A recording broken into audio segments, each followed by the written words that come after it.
Hello guys, welcome to Shweta classes YouTube channel and this is Shweta Tomar. कैसे हैं आप सब लोग?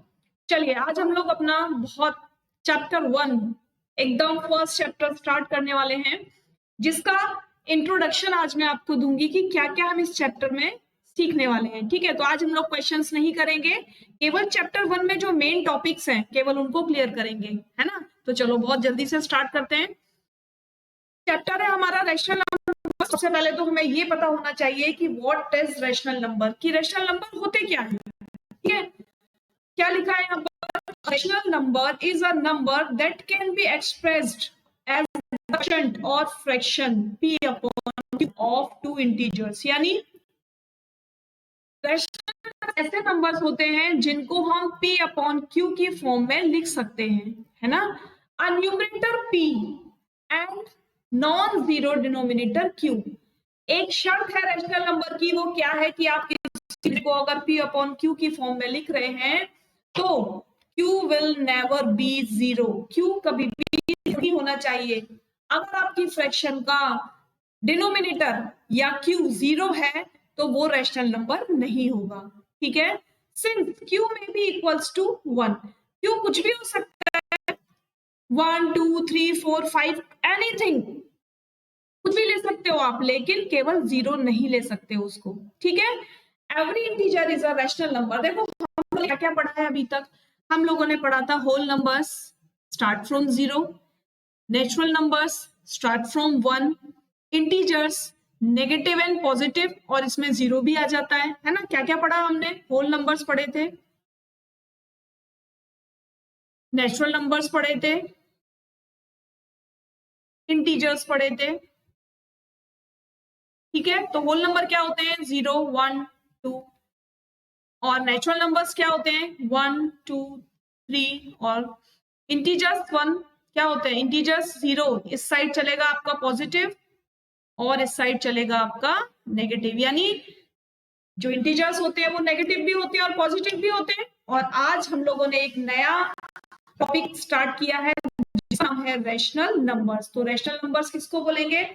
रैशनल नंबर ऐसे नंबर्स होते हैं जो होल नंबर भी हो सकते हैं, नेचुरल नंबर भी हो सकते हैं, फ्रैक्शन में भी हो सकते हैं, पॉजिटिव भी हो सकते हैं, नेगेटिव भी हो सकते हैं, लेकिन केवल एक शर्त है, Q can not be zero. Q कभी भी जीरो नहीं हो सकता किसी भी रैशनल नंबर का। ठीक है, समझ में आ गई इतनी बात? क्लियर हो गई कि व्हाट आर रैशनल नंबर्स? कोई भी डिजिट रैशनल नंबर हो सकती है, होल नंबर्स भी, नेचुरल नंबर्स भी, इंटीजर्स भी। इसका मतलब नेगेटिव भी हो सकते हैं, वो पॉजिटिव भी हो सकते हैं। ठीक है, चलो नेक्स्ट देखते हैं।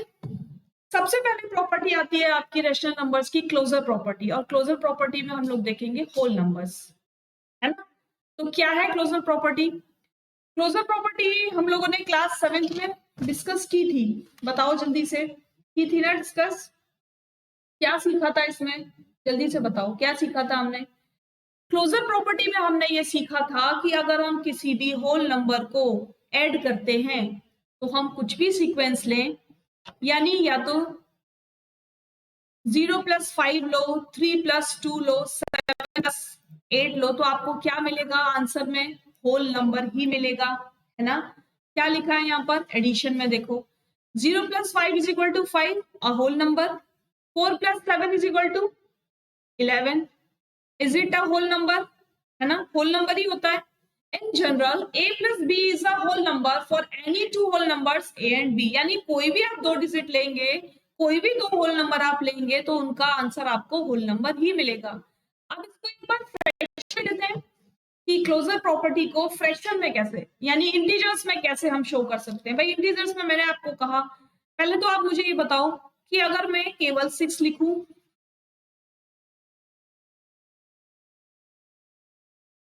मैंने लिखा 6, तो क्या ये इंटीजर है? बताओ जल्दी से। इंटीजर है, बिल्कुल है। क्यों है? क्योंकि जब मुझे ये फ्रैक्शन बनाना है तो मैं इसके नीचे 1 लिख सकती हूँ, है ना। So this is a integer. अब क्या -1/9 में अगर लिख दूं तो ये इंटीजर है? बताओ जल्दी से, क्या ये इंटीजर है? बिल्कुल, ये भी इंटीजर है। ठीक है, क्योंकि अभी अभी मैंने आपको बताया कि नेगेटिव भी हो सकते हैं रैशनल नंबर और पॉजिटिव भी होते हैं। ठीक है, अब क्लोजर प्रॉपर्टी देखते हैं फ्रैक्शंस में। फर्स्ट देखेंगे एडिशन, इनके सामने ही करते जाएंगे जो हम लोगों ने यहां लिखा हुआ है addition. a upon b plus c upon d, ठीक है। जब मैं इसको प्लस करूंगी तो मुझे क्या आंसर मिलना चाहिए? तो इनकी जगह हम क्या करेंगे, डिजिट लिख लेते हैं 6 अपॉन 9 प्लस 2 अपॉन 9। आंसर क्या मिलेगा? 8 अपॉन 9। बताओ क्या ये इंटीजर नहीं है? बोलो भाई, क्या ये इंटीजर नहीं है? इंटीजर है ना, इसका मतलब whole numbers are closed under addition, ठीक है, या rational numbers are closed under addition. Clear बात। नेक्स्ट वाला देखो सब्ट्रैक्शन। क्या है सब्ट्रैक्शन में? a upon B minus C upon D, ठीक है। इसको भी हम एक एग्जांपल के थ्रू चेक कर लेते हैं। 6 अपॉन 9 माइनस 2 अपॉन 9। क्लियर बात। तो क्या आएगा आंसर? 4 अपॉन 9। आंसर मिला 4 upon 9। It is also in rational number, है ना, ये भी तो रैशनल नंबर है। क्यों? क्योंकि यहाँ पर भी क्यों जीरो नहीं है, तो क्या बोलेंगे हम इसको? रैशनल नंबर ही बोलेंगे, ठीक है। क्लियर हो गया। तो हम कह सकते हैं कि subtractions are under rational number, ठीक है। अब नेक्स्ट वाला देखो multiplication. a into B, a upon B into C upon D, ठीक है। इसको भी हम एक एग्जाम्पल के थ्रू देखेंगे कि हम राइट हैं या रॉन्ग हैं, ठीक है। क्या आंसर आएगा? 18 और यहाँ पर आएगा 4। कट करके छोटा कर लो। अब मुझे बताओ ये जो 9 अपॉन 2 आया, क्या ये रैशनल नंबर नहीं है? रैशनल नंबर है ना, तो हम क्या बोलेंगे? Rational numbers are closed under multiplication, ठीक है। Rational numbers are closed under multiplication. Next वाला देखो डिवीजन। डिवीजन में हमने किया a upon B divided by c upon D. अब मुझे बताओ क्या इसमें जो आंसर मिलेगा वो रैशनल नंबर मिलेगा? रैशनल नंबर मिल भी सकता है और रैशनल नंबर नहीं भी मिल सकता है। हमें केवल एक बात का ध्यान रखना होगा कि c और d will not be zero, कि सी या डी में से कोई भी एक डिजिट जीरो नहीं होनी चाहिए, तभी हमको ये रैशनल नंबर मिलेगा। अगर सी और डी में से कोई भी एक डिजिट जीरो हो गई तो ये रैशनल नंबर आपको नहीं मिलेगा, ठीक है। समझ में आ गई इतनी बात? बताओ जल्दी से, क्लियर हो गई? चले आगे। चलो नेक्स्ट देखो। अब आ जाता है यही इंटीजर्स में, जो मैंने आपको अभी डिटेल में समझाया वही सब यहाँ पर समझाया हुआ है। क्या है इंटीजर्स में? -6 प्लस 5 इज इक्वल टू क्या मिला आपको? -1। -1 क्या है? -1 क्या है? ये भी तो इंटीजर है भाई। इंटीजर हम पढ़ चुके हैं ना कि इंटीजर ऐसे डिजिट्स चलते हैं, एक बार इस साइड आपको प्लस में मिलेगा नंबर और इस साइड आपको सारे डिजिट्स माइनस में मिलेंगे। तो इंटीजर्स माइनस में होते हैं, रैशनल नंबर भी माइनस में होते हैं, ठीक है। तो हम बोल सकते हैं integers are closed under addition. Next वाला देखो सब्ट्रैक्शन। क्या इंटीजर में सब्ट्रैक्शन हो सकता है? बताओ भाई, क्या इंटीजर में सब्ट्रैक्शन हो सकता है? बिल्कुल सब्ट्रैक्शन हो सकता है। 7 में से 5 माइनस करेंगे तो क्या आएगा? इंटीजर मिलेगा, है ना। और 5 में से 7 माइनस करेंगे तो क्या मिलेगा? -2 मिलेगा, तो ये भी तो इंटीजर है। -6 -8 करेंगे तो क्या मिलेगा? 14 मिलेगा, वो भी माइनस का, तो वो भी इंटीजर है। क्यों? क्योंकि integer are negative and positive also, ठीक है। तो integers are closed under subtraction. Next, यही एग्जांपल आगे भी दिए हुए हैं। -6 -8, तो क्या आया आंसर? ये भी इंटीजर है। 8 माइनस -6, क्या ये इंटीजर होगा? बिल्कुल इंटीजर होगा। दोनों मिलकर प्लस हो जाएंगे, 8 + 6 हो जाएगा और आंसर क्या हो जाएगा? 14 हो जाएगा। तो ये भी इंटीजर हो जाएगा, ठीक है। नेक्स्ट वाला देखो मल्टीप्लिकेशन। दो इंटीजर को मल्टीप्लिकेशन करने पर क्या आंसर इंटीजर मिलता है? बिल्कुल इंटीजर ही मिलता है। तो 5 × 8 किया तो 40, -5 इंटू 8 किया तो आंसर क्या आया, माइनस का 40, और माइनस का 40 ऑल्सो अ इंटीजर। -5 -8 किया तो 40 आंसर आया, ये भी तो इंटीजर है ना। तो क्या बोलेंगे इसके लिए भी, integers are closed under multiplication. Clear. Next, 5 को 8 से डिवाइड किया। अब मुझे बताओ क्या आपको इंटीजर मिलेगा, नहीं मिलेगा। क्यों नहीं मिलेगा, क्योंकि इंटीजर नेगेटिव पॉजिटिव तो होते हैं लेकिन पॉइंट में नहीं होते, है ना, पॉइंट में नहीं होते। और यहां आपको क्या मिलेगा, आंसर पॉइंट में मिलेगा। तो हम ये कह सकते हैं integers are not closed under division. Clear बात। चलो, यहां पर मैंने रूल्स लिख दिए सारे कि क्या क्लोज्ड है और क्या क्लोज नहीं है। Sum of two rational numbers is again a rational number, यानी दो रेशनल नंबर को अगर आप प्लस करते हो तो आपको आंसर क्या मिलता है, रेशनल नंबर मिलता है। मैंने आपको बताया था a plus B plus C upon D, है ना। Rational numbers are closed under addition, यानी रेशनल नंबर्स क्या होते हैं, एडिशन में क्लोज्ड होते हैं। Next, rational numbers are closed under subtraction, a upon B minus C upon D. ठीक है। Next, rational numbers are closed under multiplication, a upon B into C upon D. तो क्या मिलेगा आपको आंसर, रेशनल नंबर ही मिलेगा। Clear.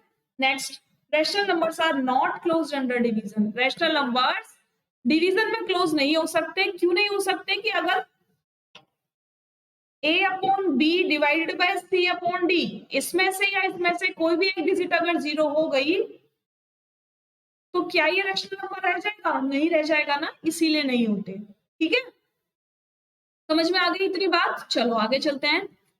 अब आती है आपकी कॉम्यूटेटिव प्रॉपर्टी। क्या है कॉम्यूटेटिव प्रॉपर्टी, कॉम्यूटेटिव प्रॉपर्टी में होल नंबर्स के लिए क्या किया था हमने, कि कॉम्यूटेटिव प्रॉपर्टी में हमने ये सीखा था क्लास 7th में कि अगर किसी भी दो होल नंबर को ऐड किया जाएगा तो आपको आंसर क्या मिलेगा, क्या मिलेगा, होल नंबर ही मिलेगा, है ना। चाहे उनको आप सीधा रख लो, चाहे उनको आप उल्टा रख लो, आंसर आपको यही मिलेगा। 2 + 3 = 3 + 2, क्या मिलना है आंसर, आंसर तो 5 ही मिलना है ना। तो हम किसी भी फॉर्म में नंबरों को लिखें, किसी नंबर को पहले लिखें, किसी नंबर को बाद में लिखें, हमको एडिशन सेम ही मिलने वाला है। ठीक है, क्लियर। उसी तरीके से अगर हम रेशनल नंबर की बात करते हैं तो रेशनल नंबर अगर हम लिखते हैं a plus B plus C upon D, तो आपको आंसर क्या मिलना चाहिए, C upon D plus A upon B. अब इसको हम एग्जाम्पल के थ्रू देख लेते हैं एक बार, कि 2/5 प्लस 4/5, आंसर क्या मिलेगा, आंसर आपको मिलना चाहिए 4/5 प्लस 2/5, है ना। अब इसको प्लस करो, क्या आंसर मिला, 6/5, और इसको प्लस करो, क्या आंसर मिला, क्या सेम नहीं मिला आंसर, सेम मिला ना आंसर। बात समझ में आ गई कि जैसे हम होल नंबर्स को ऐड करते हैं किसी भी फॉर्म में लिखकर, आगे या पीछे लिखकर, तो आंसर हमें सेम मिलता है। उसी तरीके से रैशनल नंबर्स को भी अगर हम किसी भी फॉर्म में आगे या पीछे लिखकर मिलते हैं, ऐड करते हैं, तो आंसर हमें क्या मिलता है, सेम मिलता है। ठीक है, ठीक है। तो एडिशन इज कॉम्यूटेटिव। नेक्स्ट देखो, सब्ट्रैक्शन। चलो, सब्ट्रैक्शन में हम लोगों ने होल नंबर्स में जब सिंपल वाले किए थे तो क्या सीखा था, कि a minus B is not equals to b minus A. क्यों, क्योंकि 4 माइनस 2 इज इक्वल टू क्या होता है, 2, लेकिन 2 माइनस 4 इज इक्वल टू क्या होगा, -2 होगा, है ना, आंसर चेंज हो जाएगा। लेकिन यहां ध्यान रखना है कि अगर रैशनल नंबर करते हैं तब क्या होगा, बताओ, a upon B minus C upon D minus C is equal to C upon D minus A upon B.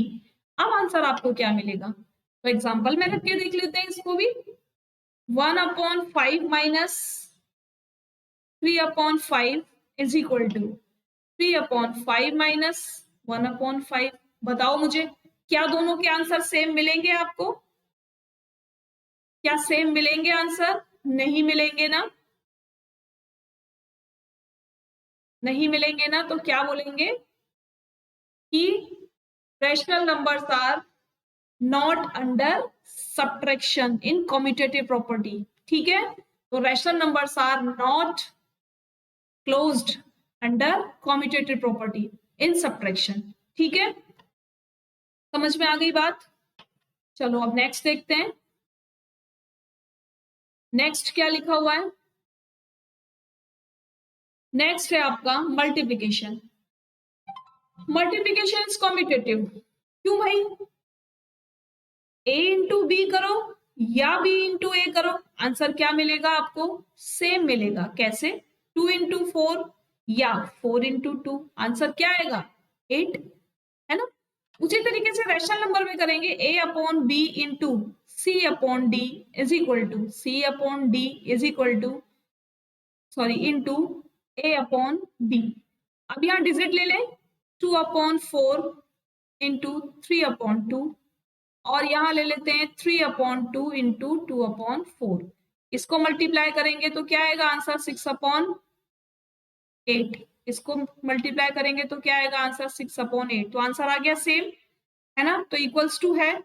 तो हम कह सकते हैं कि rational numbers are closed under commutative property in multiplication. ठीक है, नेक्स्ट डिवीजन। डिवीजन में नहीं होगा। ठीक है, डिवीजन में नहीं होगा। क्यों नहीं होगा? कि जब सिंपल नंबर हमने लिया 8 डिवाइडेड बाय 2 तो आंसर क्या आया? 4। लेकिन अगर हम 2 डिवाइडेड बाय 8 करेंगे तो आंसर क्या आएगा? पॉइंट में आ जाएगा, है ना। इसी तरीके से रैशनल नंबर में भी ये एप्लीकेबल नहीं है। ठीक है, नेक्स्ट देखो, इंटीजर्स में देख लेते हैं, नेगेटिव और पॉजिटिव इंटीजर्स। एडिशन में कम्यूटेटिव प्रॉपर्टी लग जाएगी इंटीजर्स में। -2 -2 क्या हो जाएगा? -4 हो जाएगा। इसको आप किसी भी फॉर्म में लिख लो, इसको आप किसी भी फॉर्म में लिख लो, 2 मत लिखो, या 3 लिख लो, 5 हो जाएगा। ठीक है, इसको आप किसी भी फॉर्म में लिख लो, आप -3 प्लस -2 लिख लो, तब भी आंसर क्या आएगा? -5 ही आएगा आंसर। ठीक है, नेक्स्ट देखो, सब्ट्रैक्शन में है एप्लीकेबल? नहीं हो पाएगी सब्ट्रैक्शन में। क्यों नहीं हो पाएगी? क्योंकि 5 -3 करोगे तो आंसर क्या आएगा? 8। आप 5 +3 करोगे तो आंसर क्या आएगा? 2। तो एप्लीकेबल नहीं है। उसी तरीके से रैशनल नंबर्स में भी एप्लीकेबल नहीं होगी। नेक्स्ट देखो, मल्टीप्लिकेशन में क्या हो जाएगी एप्लीकेबल? बिल्कुल हो जाएगी। -5 इंटू -3 इज इक्वल टू 15। किसका? माइनस का। ठीक है ना। और -5 इंटू 3 सॉरी यहाँ पर प्लस का हो जाएगा, और यहाँ पर क्या हो जाएगा? 5 3 जा 15। किसका? माइनस का। अब रैशनल नंबर पॉजिटिव भी होते हैं, रैशनल नंबर नेगेटिव भी होते हैं। ठीक है, आंसर सेम आया, एक पॉजिटिव में और एक नेगेटिव में। डिवीजन में है, डिवीजन में नहीं है। आपको ध्यान रखना है, मेनली जितने भी सारे हम प्रॉपर्टीज करेंगे ना, वहां आपको सब्ट्रैक्शन और डिवीजन में एप्लीकेबल नहीं मिलेगा, एडिशन और मल्टीप्लिकेशन में एप्लीकेबल हो जाएगा। सारी प्रॉपर्टीज एप्लीकेबल हो जाएंगी। ठीक है, बताओ भाई, समझ में आ रही है बात? चले आगे, नेक्स्ट वाला देखो, addition is commutative for rational number. अभी बताया था मैंने आपको कि एडिशन जो है rational numbers commutative for rational numbers है। Subtraction is not commutative for rational number. Answer हमारा चेंज होके आता है। क्या किया था हम लोगों ने? a upon B minus C upon D, तो आंसर हमारा चेंज होके आया था, है ना। तो इसीलिए यहाँ पर एप्लीकेबल नहीं है।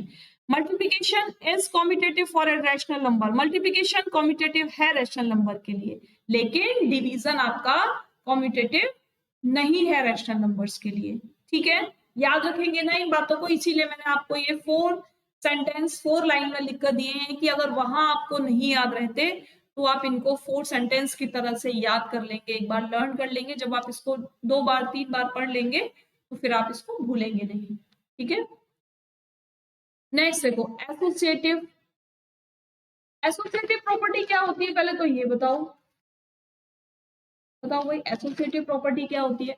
एसोसिएटिव प्रॉपर्टी होती है कि जब आपने कोई भी तीन नंबर लिए हैं, है ना, 3 + 5 + 8, तो आप किसी भी दो नंबर को पहले ऐड कर लो, है ना, किसी भी दो नंबर को पहले ऐड कर लो, आंसर आपको सेम ही मिलेगा। कितना मिलेगा? 16। यहां पर भी कितना मिलेगा? 16। इसी तरीके से रेशनल नंबर में भी a+a/b+c/d+e/f,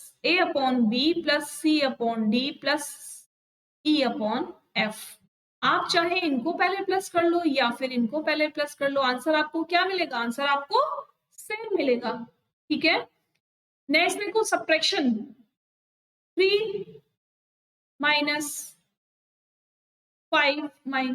- 8।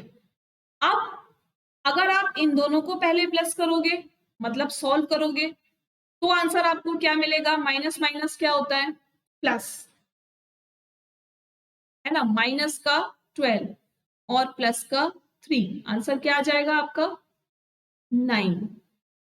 ठीक है, अब आप जब इन दोनों को पहले प्लस करोगे, ठीक है, जब आप इन दोनों को पहले प्लस करोगे तो 3 - 5 क्या आंसर आएगा आपका? माइनस का 2 और उसके बाद -8, आंसर क्या आया? क्या है आंसर? 6 आ गया। तो आंसर अलग अलग आ गया, है ना। इसका मतलब रेशनल नंबर्स में भी सब्ट्रैक्शन एप्लीकेबल नहीं है। ठीक है, सब्ट्रैक्शन इज नॉट एसोसिएटिव, और रेशनल नंबर में भी फिर एप्लीकेबल नहीं होगा। यानी हम ये कह सकते हैं कि a/b - c/d - e/f यहाँ पर एप्लीकेबल नहीं होगा। अब मल्टीप्लिकेशन में देख लेते हैं। मल्टीप्लिकेशन का भी सेम एडिशन की तरह है कि किसी भी दो डिजिट को आप पहले मल्टीप्लाई करो, किसी भी दो डिजिट को, आंसर आपको सेम ही मिलना है। 5 × 2 = 10 और 10 × 7 = 70, 7 × 2 = 14 और 14 × 5 70। ठीक है, ठीक है, समझ में आ गया। उसी तरीके से देखो दूसरा भी एग्जांपल लिया है, 6 × 0 तो 0। अब 0 को 4 से डिवाइड मल्टीप्लाई करोगे तो भी 0 और यहाँ पर भी 0 हो जाएगा आंसर, है ना। ठीक है, समझ में आ रहा है। तो multiplication is associative for rational number. उसी तरीके से रैशनल नंबर में भी हो जाएगा, a/b × c/d × e/f। किसी भी दो नंबर को आप पहले मल्टीप्लाई कर लो, बाद में दूसरा नंबर मल्टीप्लाई कर दो, तो आपका आंसर क्या आएगा? आंसर आपको हर कंडीशन में सेम मिलेगा। ठीक है, लेकिन डिवीजन में ये एप्लीकेबल नहीं है, ना तो होल नंबर्स और ना ही रैशनल नंबर। क्लियर? थोड़ा सा टिपिकल है, लेकिन प्रॉब्लम नहीं होगी जब हम एक बार दो बार किसी चीज को करते हैं। या अब प्रैक्टिस हम लोग ये सोच लेते हैं ना, जबकि नहीं, कुछ भी हो जाए हमें सीखना है। तो जब सीखना हमारे दिमाग में आ जाती है बात कि हमें सीखना है, तो हम हर कंडीशन पे सीख जाते हैं। ठीक है, अब इंटीजर्स के लिए देखो भाई, मैं शॉर्ट में बता देती हूँ कि जैसे हम अभी तक करते आ रहे हैं, सेम उसी पैटर्न से करेंगे कि एडिशन, इंटीजर्स एडिशन में क्या होगा? एप्लीकेबल हो जाएगा, है ना। किसी भी दो नंबर को आप पहले प्लस कर लो, किसी भी दो नंबर को, आंसर आपको हर कंडीशन में सेम मिलना है। ठीक है, यहां देख लो, मैं आपको करके दिखा देती हूँ। इन दोनों को किया तो क्या है भाई? प्लस माइनस माइनस होता है, -1 -1 और -2 क्या हो जाएगा? -3। अब इन दोनों को कर लो, क्या होगा आंसर? प्लस माइनस माइनस हो जाएगा, -1 और -1, -1, ठीक है, और -3। और अब इन दोनों को किया, -1 और -4, सॉरी -4, तो क्या आ गया आंसर? -3, है ना, सेम आंसर आया ना। नेक्स्ट देखो सब्ट्रैक्शन, सब्ट्रैक्शन में एप्लीकेबल नहीं होगा। जैसे ही डिजिट घूमती है तुरंत हमारा आंसर चेंज हो जाता है। यहाँ लिखा हुआ है subtraction is not associative. Multiplication में एप्लीकेबल होगा और डिवीजन में एप्लीकेबल नहीं होगा। आपको ध्यान यही रखना है बस कि जितने भी हमने प्रॉपर्टी की, वहां पर एडिशन एंड मल्टीप्लिकेशन में हर प्रॉपर्टी एप्लीकेबल है। डिवीजन में और सब्ट्रैक्शन में एक क्लोजर प्रॉपर्टी को छोड़कर कहीं पर भी एप्लीकेबल नहीं है, ठीक है। क्लोजर प्रॉपर्टी में केवल एप्लीकेबल है, बाकी किसी प्रॉपर्टी में एप्लीकेबल नहीं है। नेक्स्ट देख लो, addition is associative for rational number, ठीक है। किसके लिए? एसोसिएटिव के लिए। कौन सी प्रॉपर्टी की थी अभी हमने? एसोसिएटिविटी के लिए, ठीक है। Subtraction is not associative for rational number, subtraction associative नहीं है। Multiplication is associative for rational number, yes. और division is not associative for rational number, ठीक है। तो ये भी 4 पॉइंट में ऐसे ही आप याद कर लेंगे, तो आपको इतनी सारी जो मैंने अभी आपको लैंग्वेज में बताया, इतना लेंथी मैंने जो आपको बताया, वो आपको बिल्कुल माइंड में रखने की जरूरत नहीं है। केवल 4 ये जो मैंने स्टेप्स बताए, बस इन्हीं को आप लर्न कर लेंगे एक बार, है ना। और क्वेश्चंस पर अप्लाई करते चलेंगे, तो देखना आपको बिल्कुल प्रॉब्लम नहीं होगी।